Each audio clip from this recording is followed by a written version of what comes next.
Hello everyone, welcome back to my studio. I'm Christine Marks and today I am painting pink cosmos and then peach and yellow cosmos. So grab a brush and grab some paints and follow along. I'm starting out with some Winsor Newton Rose Dorado, one of my favorite pinks that I picked up at Dick Blick. And I'm just doing a little watered down version of the color and using my number 6 synthetic squirrel brush. I don't know where I got this brush, but I pulled it out of my brush bin and I really had fun with it doing these petals. So if you have different number 6 brushes, try them out because I had a few different round 6s that I tried and they all behaved differently. It was so weird. So now I'm just dropping in some more concentrated color in the middle of the cosmos, and I'm going to do a little bud here to the right.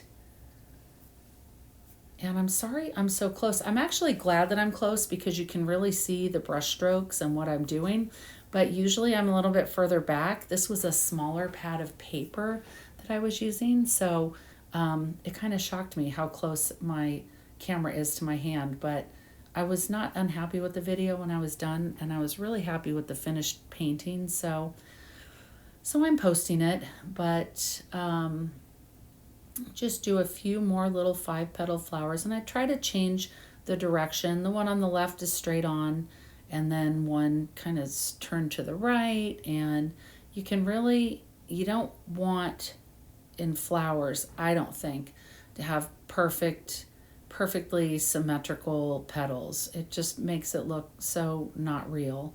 So I'm pulling I was a little bit too much water when I went in with the dark color in the middle on those. And so you can take your brush and blot it on a paper towel. And now I added a little bit of gold to my pink to make this really beautiful peachy color. And I don't think I have a variety of peach cosmos. I do have yellow. They're called lemonade. But I love the color peach. So I always think of magenta and peach and yellow as such summery colors. And so I am making a peach cosmos. Sounds like Cosmo. So again, start with the lighter color and then drop in a little bit of concentrated color on the middle. And now I want to do a side-facing yellow Cosmo. And this, I think is a little mix of quinacridone gold with a little bit of lemon yellow mixed in. And I just, again, like to vary the direction of the flowers. And we're going to do a few little buds, a nice little downward facing bud, and then some upright buds. I think it just kind of gives a nice balance to the composition to add in these little buds. I think they look kind of lyrical, kind of like sheet music when you add these, in sporadic places on your painting. And now I've got some sap green, and I also have an olive green, and I kind of go back and forth with a mixture of those. And I changed to a smaller Princeton round brush that I want to say it's like a size 2 because I wanted to do some very tiny. I prefer this for doing little leaves. I think it does such a nice job of having a nice enough point to do the stems and the little thingies that come off the back of the flower, and then also doing some really pretty leaves. This is one of my favorite brushes for leaves. And I do like to touch in the green while the flower's wet, so it kind of looks like greenery it does look like greenery that's going around the bud. I don't like to have it not kind of meld in together a little bit. And I think, when you place your flowers, you can just go in and put your stems, kind of wiggle them around. Cosmos are these flowy, dancey flowers that kind of bend and bow in the wind. And so they have these beautiful, thin, delicate stems that I love. And the leaves on the cosmos are more like straight, but I'm not crazy about them, or at least on my cosmos, they're kind of sticky looking things. So I changed them to regular round, not round, what is the shape of a leaf like that? There's a name for it, but I prefer these leaves. So I guess you call it artistic license. You can put whatever leaves you want with your flowers. I was watching a video of a lady the other day doing acrylics, and it just made me laugh. She said, somebody asked me what kind of flowers these were, and I said, I don't know. They're just flowers. I don't have to have a name for them. And I thought, well, you're right. You don't. Because your art is your art, and you can tell it's a flower.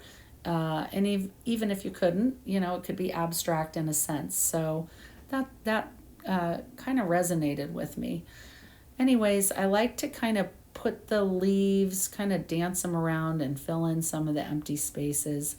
And this time, I like to start with the middles on the cosmos, but this time I put them in at the end, and I'm not unhappy with it. This one that I just put yellow on, it did kind of move into there. It wasn't completely dry, and I actually really like it. So I'm actually going in with the light yellow, it was a cad lemon, and then I'm going over it with the quinacridone gold to kind of give it some little dark spots in there. You don't want it to be just one color. It just gives it a little bit more realistic look. And I'm leaving the white space in there. I could fill it in, but I like to have some white peeking through on the flowers. So, you can do them any way you want. This one kind of disappeared. My light's giving a little glare on those flowers on the right, so it looks a little different than it does, without the light on. I think by the end when it dries a little, you can see those flowers a little better without the light glaring in there. And then I went and mixed my gold with the green to get a more, a warmer green. I wanted to throw a third color of green in there on my leaves.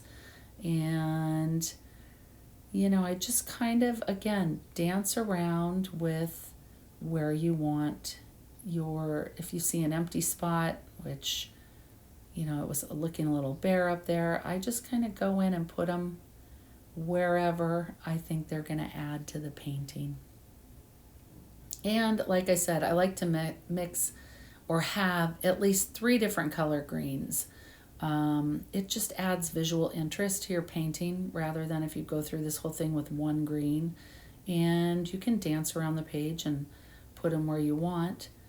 And then I like to add little grasses at the bottom. So this brush, I just love this Princeton round tiny brush. It does such a great job at lots of different things, leaves and little grasses.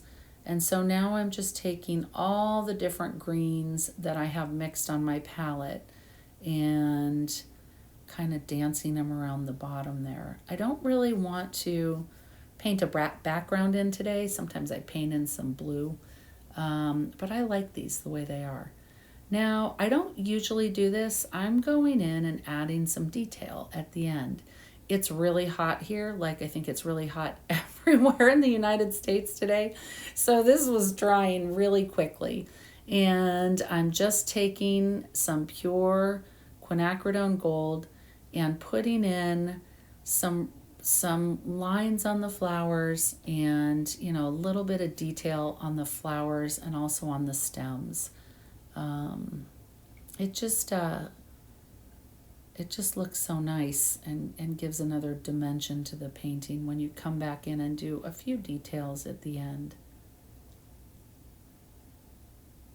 And then I came in with a really dark, I thought, there's not enough value change in this, so I wanted to throw in some deeper green.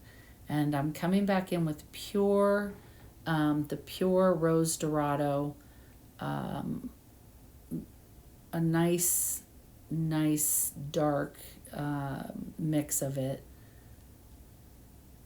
And just going around, and what you want to do is kind of bend with the petals where you see, you don't want the lines to be straight coming out of your flower. They should bend in the direction that the petals are bending. This one, you can see the petal is bent this way. And if you did them straight, it just makes them look less realistic. So you're better off going with the bend of your petal when you do these.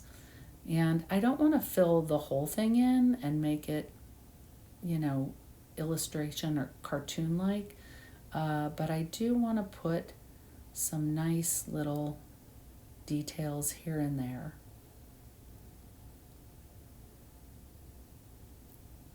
You'll know, I think, when you're overdoing it. You just kind of step back and take a look. But it does make a big difference to come in at the end. When I first started in watercolors, it was like one and done. I would do the first, wet and wet wash of the flowers, and I never came back and did the details. Recently, I've come back and started going over with the details, and I'm so much more happy with my paintings than not doing the details at the end. It's a fun, I don't know, it's just fun for me.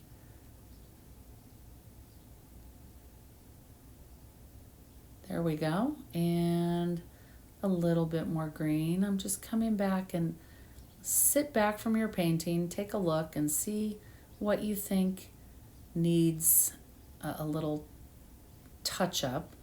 And we're almost done with this. I hope you enjoyed this. And if you do attempt the painting, please join me over on Facebook, Christine Marks Creations, or Creating with Christine Marks. Sorry, I'll put a link in the spot below on this video. And I love to see what my friends on Facebook, when they do follow my tutorials, or this was just kind of an open paint, not really a tutorial. I love to see what other people create. It's so fun to see the signature that you put on it. And now I'm just putting a little bit more bright yellow in the middle.